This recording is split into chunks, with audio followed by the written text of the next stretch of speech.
आज छोटेखानी सभाच म्हणता येईल आपण या उगाव नगरीमध्ये आयोजित केली आणि आपण सगळेजण एवढ्या मोठ्या संख्येने उपस्थित झाला. निश्चित मी आपल्या सगळ्यांचा खूप खूप आभारी आहे.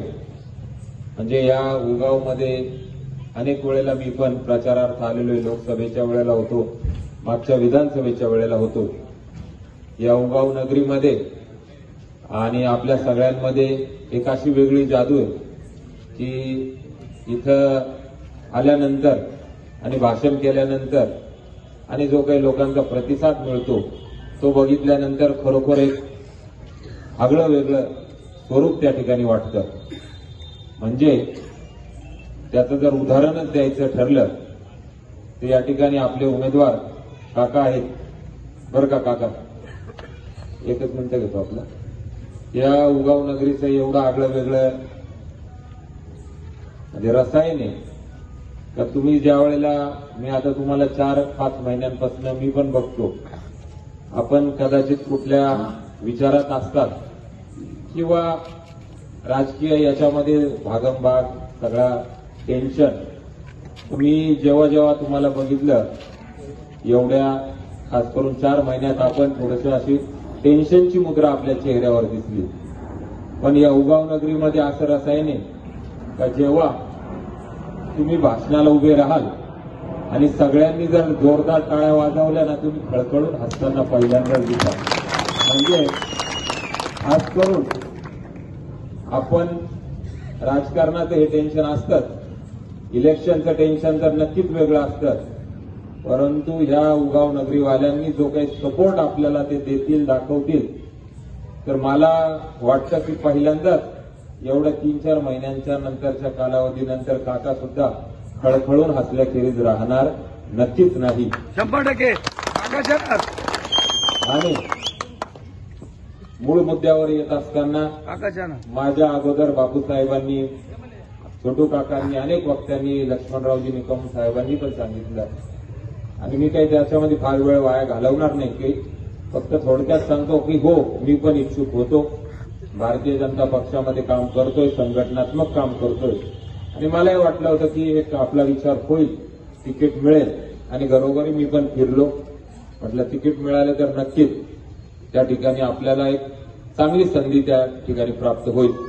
परंतु आपल्या सगळ्यांना ज्ञात आहे महायुती अबाधित राहिली. महायुतीमध्ये विद्यमान आमदार म्हणून दिलीप काका आणि राष्ट्रवादी काँग्रेस पक्षालाच ही जागा त्या ठिकाणी सुटली. भारतीय जनता पक्षाने पण प्रयत्न केला, अगदी तालुक्यापासून तर राज्य पातळीवरच्या नेत्यांनी ही उमेदवारी मला मिळावी. परंतु नंतर उमेदवार म्हणून काका त्या ठिकाणी फायनल राहिले. मी पण जागोजागी फिरत असताना एक गोष्टींचा आवर्जून त्या ठिकाणी उल्लेख केला की पक्ष आदेश त्या ठिकाणी निश्चित मला मान्य राहील आणि तिकीट न मिळाल्यानंतर मी देखील फॉर्म सुद्धा भरला नाही.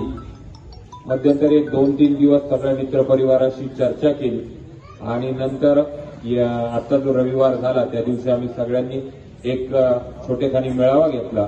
अनेक लोक त्या ठिकाणी आले, त्यांनी आपापले मनोगत त्या ठिकाणी मांडलं आणि त्या सगळ्या साधक बाधक चर्चेच्या अंती आम्ही सर्वांनी भारतीय जनता पक्षाचा आदेश मान्य करत महायुतीचे उमेदवार म्हणून दिलीप काकांना त्या ठिकाणी सगळ्यांनी समर्थन देत या निवडणुकीमध्ये काकांच्या बाजूने सक्रिय सहभाग घेऊन महायुतीचे उमेदवार या मतदारसंघामध्ये कशा पद्धतीने विजयी होतील याकरिता निश्चितरित्या आम्ही सगळ्यांनी आता चंग बांधलेला आहे. मित्रांनो, मला खास आपण जाऊ काका आहेत, काकांचे काम आहेत, त्याच्याबद्दल कुठेही दुमत नाही. परंतु उमेदवार म्हणून दादांनी सांगितलं का उमेदवार म्हणून मी कुठली निवडणूक बघितली नाही, एक विचारधारा म्हणून मी ती कुठली निवडणूक बघितलेली आहे. म्हणजे या गाव पातळीवरच्या नाही, परंतु ज्या वेळेला आपण विधानसभा लोकसभेच्या निवडणुकीच्या बाबतीत बोलतो त्यावेळेला आणि त्याच अनुषंगाने मी देखील आपल्याला एक विनंती करेल. निश्चित मी भारतीय जनता पक्षाचा एक पदाधिकारी आहे, कार्यकर्ता आहे, परंतु मी आपल्याला नम्र अशी विनंती नक्कीच करेल की शेवटी नातेगोते सगळ्यांचे आहेत. कुठे ना कुठे प्रत्येकाचा धागा दोरा लागतो. कोणी ना कोणी मित्र आहेत, कोणी ना कोणी मित्राचे नातेवाईक आहेत. त्याच्यामुळे कुठलाही उमेदवार हा काही परका नाही, तो निफाड तालुक्यातलाच आहे, तुमच्या आमच्या सुखदुःखामध्ये सहभाग घेणाराच आहे. परंतु याच्या पलीकडे जाऊन आपल्याला खऱ्या अर्थानं विचारधारेची कास धरत आपल्याला त्या उमेदवाराची योग्य निवड करायची आहे. आणि मग विचारधारेचा ज्या वेळेला प्रश्न म्हणजे विषय येईल त्यावेळेला निश्चित भारतीय जनता पक्षाचे जे काही विचार आहेत ते त्या ठिकाणी मला देखील, मी सुद्धा लहानपणी आमच्या आई आमदार असताना, आमचे वडील होते तेव्हा मी लहान होतो फार, परंतु आईचा आमदारकीचा कार्यकाळ मी माझ्या शालेय कॉलेजच्या जीवनामध्ये बघितलेला आहे. कळत न कळत एक भारतीय जनता पक्ष शिवसेनेचं त्यावेळेला सरकार किंवा युती होती, तर त्याच्यामुळे ते विचार मला देखील लहानपणापासून माझ्यावर पण ते झाले आणि त्यात मी पण लहानसा मोठा झालो. तर ती विचारधारा 100% मी देखील आत्मसात केली आणि मला देखील ती योग्य वाटली. मध्यंतरी 10 वर्ष मी अपक्ष म्हणून काम केलं, पण ज्या वेळेला भारतीय जनता पक्ष विरोधात होती म्हटलं आपल्याला ते विचार पण पडतात आणि मी त्या पक्षामध्ये सक्रिय पण झालो. आणि म्हणून मी या ठिकाणी खास करून आपल्याला विनंती करायला आलेलो आहोत की आपल्याला त्या विचारधारेकरिता निश्चित मतदान करायचं आहे. मग राष्ट्रवाद असेल, हिंदुत्ववाद असेल, अनेक मुद्दे आहेत, अनेक पैलू आहेत. त्या ठिकाणी आपल्याला त्या सगळ्यांचा एकंदरीत विचार करून आपल्याला भारतीय जनता पक्षाच्या पाठीमागे खंबीरपणे उभे राहायचे. मित्रांनो, माझ्या अगोदर अनेक वक्त्यांनी मोदीजींबद्दल सांगितलं. केंद्रामध्ये 2014 पासून मोदीजींच्या नेतृत्वाखाली एक सक्षम सरकार त्या ठिकाणी भारतामध्ये काम करते. डॉक्टर भारतीताईंच्या प्रचाराच्या वेळेला आलो होतो त्यावेळेला देखील मी त्याचा उल्लेख केला होता, परंतु त्यावेळेला ते वातावरणच एकदम वेगळं होतं, लोक ऐकून घ्यायच्या मानसिकतेतच नव्हते. परंतु मित्रांनो, मोदीजींच्या नेतृत्वाखाली अतिशय कणखरपणे हा देश काम करतो आहे. अनेक धाडसाचे निर्णय या 10 वर्षांमध्ये तुम्ही आम्ही बघितलेले आहेत. मग तो राम मंदिराचा असो, तो कलम 370चा असो किंवा कुठलाही असो, एकदम निर्भीडपणे आणि कुठलाही मनात किंतु परंतु किंवा आपण ज्याला म्हणतो का सेकंड थॉट मनामध्ये न ठेवता मोदीजींनी ते घेतलेले आहेत. ते तुम्ही आम्ही बघतो आहोत आणि खऱ्या अर्थानं अशा नेतृत्वाची गरज आहे. आणि देश सोडा, जग सुद्धा त्या गोष्टीला कुठेतरी दुजोरा देतोय आता. आणि त्याच्याचमुळे मोदीजींचे हात बळकट करण्याकरिता जर केंद्रामध्ये त्या विचाराचं सरकार आहे तर राज्यामध्ये देखील त्याच विचारांचं सरकार आलं पाहिजे. ही खऱ्या अर्थाने आज काळाची गरज आहे. लोकसभेच्या वेळेला अनेक पैलू होते. शेतीमालाचा विषय असेल, आपल्या दलित बांधवांना 400 पारनी घटना बदलली जाईल, खूप सारे फेक नरेटिव्ह त्यावेळेस पसरवण्यात आलेत आणि तुम्ही आम्ही पण बळी पडलो त्याला. मित्रांनो, आता 7 महिने सुद्धा नाही झाले, 5 महिने, मे महिन्यामध्ये निवडणूक झाली आणि हा नोव्हेंबरचा महिना आहे. शेतीमालाचं तुम्ही आम्ही बघतोय, कांद्याचे भाव बघितले, टोमॅटोचे भाव बघितले आणि आता पुनश्च एकदा शेतकरी म्हणतायत की कुठल्याही शेतीमालाचा भाव हा शेवटी मागणी आणि पुरवठा ह्याच जर सिद्धांतावर आहे तर 4 महिन्यांपूर्वी आपण मोदीजींना लोक म्हणायची नाही केंद्रात मोदीच पाहिजे पण भारतीताई नकोच म्हणायचं, किंवा लगतच्या आता नगरमध्ये सुद्धा केंद्रात मोदीच पाहिजे पण विखे नकोच म्हणे. आता इथं ते करता करता करता मोदीजी सुद्धा 240 वर तो आकडा येऊन गेला.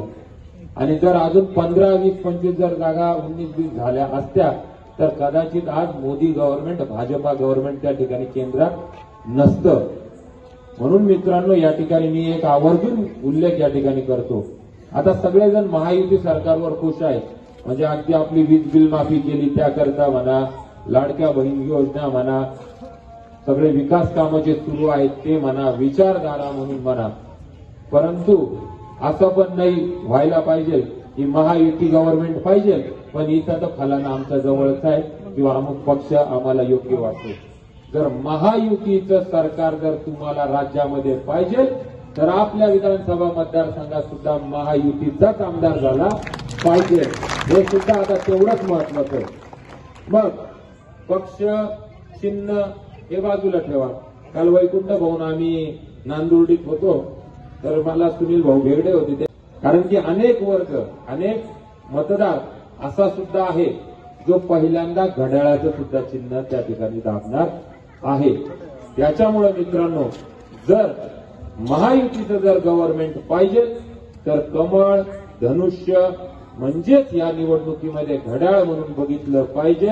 आणि क्रमांक 2 ला घड्याळाच्या बटनासमोरील बटन दाबून आपण त्या ठिकाणी या विधानसभा मतदारसंघात दिलीप काकांना भरघोस मतांनी विजयी केलं पाहिजे असं मी तुम्हाला या ठिकाणी निश्चित आवाहन करेल. माझा हिरमोड नाही म्हणता येणार, पण झाला शेवटी एखादा व्यक्ती मेहनत करत असतो, त्याला वाटत असतं की आपल्याला पण कुठेतरी संधी मिळावी. परंतु जर मी स्वतः सुद्धा भारतीय जनता पक्षाचा आदेश मान्य करत त्या विचारधारेची कास धरत मी देखील जर या प्रचारामध्ये उतरतो आहे, तर मला देखील वाटतं की माझ्या सर्व मित्रपरिवारांनी सुद्धा आणि भारतीय जनता पक्षाच्या सगळ्या कार्यकर्त्यांनी सुद्धा अतिशय जोमाने पुढे फक्त आज 8 दिवसाचं सगळं मतदान सुद्धा झालेलं राहील. फक्त 7 ते 8 दिवस आता शिल्लक आहे आपल्याकडे. प्रत्येकाने एकदम जिद्दीने कामाला लागा. शेवटचा मतदार मगाशी शंकरदादांचा नामचा उल्लेख झाला का 5:45 वाजले आणि एखादा मतदार जर 10 किलोमीटर लांब आहे ना, त्याला आणायला सुद्धा गाडी गेली पाहिजे. एकूण एक मतदार आणला पाहिजे, मतदान करून घेतलं पाहिजे. तुम्ही आम्ही लोकसभेच्या वेळेला नाही मग ऊन लय वाढलंय आणि मोदी तर होणारच आहे मुख्य पंतप्रधान आणि मग करू 2 तास आराम. तसं करता करता भारतीताई पडल्या आणि मोदीजी पण 240 वर आलेले. त्याच्यामुळे शेवटचा मतदार मतदान केंद्रापर्यंत आणला पाहिजे, प्रत्येकापर्यंत पोहोचला पाहिजे आणि अग्रेसिव्हली कुठेही त्याच्यामध्ये भीडभाड. आपले विचार जर स्पष्ट आहे, आपल्या क्लिअर कट जर तो कास धरायची, कोणालाही न घाबरता आणि न भीता एकदम निर्भीडपणे तुम्ही आम्ही याच्यामध्ये झोकून दिलं पाहिजे. स्वतःला सगळे मतदार वाहून घेतले पाहिजे आणि 100% त्या ठिकाणी आपण हा विजय संपादितच केला पाहिजे. कारण विचार करण्याची घाबरून जाण्याची कुठली तशी परिस्थिती नाही.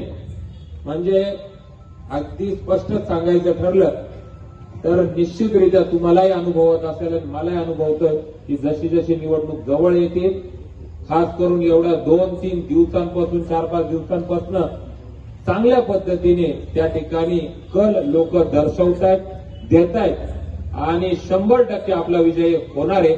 तुम्हाला माझ्या बोलण्यावर एक वेळेला विश्वास नसेल, पण खुललेला काकांचा चेहरा कधी पण तुम्हाला याच्या बाबतीत निश्चित सांगेल की 100% या ठिकाणी आपला विजय होणार आहे. भारतीय जनता पक्षाचा महायुतीच्या उमेदवारांचा त्या ठिकाणी विजय होणार आहे. पुढे आपलं काम अशाच पद्धतीने चालू ठेवू. आपण सगळेजण काम करतायत, परंतु ह्याच विचारधारेने पुढे आपलंही काम चालू ठेवू. पुढेही आता पुढचे 8 दिवस आपण विश्रांती न घेता पूर्ण ताकदीने स्वतःला झोकून देऊ. कारण काका आम्ही आमच्या घरी जी मीटिंग झाली त्या ठिकाणी बघतो. महायुतीमध्ये भारतीय जनता पार्टी असेल, शिवसेना असेल, राष्ट्रवादी काँग्रेस पक्ष, आठवले गट, कवाडे गट आणि अनेक मित्रपक्ष त्या ठिकाणी आहेत. यामध्ये महायुतीचा एक उमेदवार म्हणून 3 दिवसापूर्वीच या ठिकाणी सर्व दौरा आपल्या त्या ठिकाणी पूर्ण झाला. परंतु छोटू काका वास्तविक करत असताना या ठिकाणी सांगितलं का ज्या ज्या गोष्टी या सरकारने केलेल्या आहेत, गेल्या 5 वर्षामध्ये या महायुती सरकारने केलेले काम आपल्या सर्वांच्या समोर त्या ठिकाणी आहेत. आणि निश्चितच देशामध्ये सुद्धा मोदी साहेबांच्या नेतृत्वाखाली 2014 पासून त्या ठिकाणी सरकार काम करतं. सरकार येतात आणि सरकार जातात, परंतु जे काही शेतकऱ्यांचे प्रश्न असतील, कामगारांचे प्रश्न असतील, माझ्या माता भगिनींचे प्रश्न असतील, ते प्रश्न निश्चितपणे शासनाच्या माध्यमातून जर सुटले तर आपल्याला काही चांगल्या गोष्टी त्या ठिकाणी करता येतात. आणि हेच सर्व बोलत असताना विकासाच्या मुद्द्यावर या ठिकाणी निवडणूक लढवली. लक्ष्मण निकम या ठिकाणी सांगत असताना जेवढं काही करता येईल ते निश्चित तालुक्याचा लोकप्रतिनिधी म्हणून करण्याचा त्या ठिकाणी प्रयत्न केला. हा तालुका तसा सुजलम सुफलम होण्यासाठी जगनदादा ही द्राक्षाची पंढरी म्हणून या ठिकाणी गणली जाते. उगाव असेल, खेडे असेल, शिवडी असेल, पहिल्यापासूनच द्राक्ष पिकाच्या बाबतीत इथले शेतकरी आधुनिक तंत्रज्ञान या ठिकाणी आणतात. आणि आज तर या गावामध्ये येत असताना तालुक्यातून सुद्धा कार्यकर्ते त्यांचे मला फोन आले. सर्व कार्यकर्त्यांना सांगितलं आमची कसबे सुकिनेला रॅली होती, मौजे सुकिनेला होती, ती लवकर आटोपून घेतली. आणि या ठिकाणी येत असताना बरेच विचार या ठिकाणी मांडले. परंतु विकास काय असतो आणि विकास हा शासनाच्या माध्यमातूनच त्या ठिकाणी केला जातो. शासन जर आपल्या विचाराचं असेल, ऐकणारा असेल, तर आपल्या ज्या ज्या गोष्टी असतील त्या त्या गोष्टी निश्चित त्या ठिकाणी सोडवता येतात. त्या पद्धतीने या तालुक्यातले जे प्रश्न होते, तो रस्त्याचा प्रश्न असेल, पाण्याचा प्रश्न असेल, विजेचा प्रश्न असेल, नव्यानं शिक्षण आणि आरोग्याचा प्रश्न असेल, त्या मुद्द्यावर जेवढं काही काम करता येईल तेवढं काम करण्याचा आपण प्रामाणिकपणे त्या ठिकाणी प्रयत्न केला. ज्या वेळेला राज्यामध्ये महायुती सरकार होतं, केंद्रामध्ये आपल्या विचार सरकार असल्यामुळं जो काही निधी लागतो तो निधी निश्चित वर एक सरकार आणि खाली एक सरकार असेल ते मिळत नाही. पण दोन्ही सरकार आपल्याच विचाराचे त्या ठिकाणी असल्यामुळं निश्चित आपल्याला त्या ठिकाणी जेवढं काही करता येईल तेवढं करण्याचा प्रयत्न केला.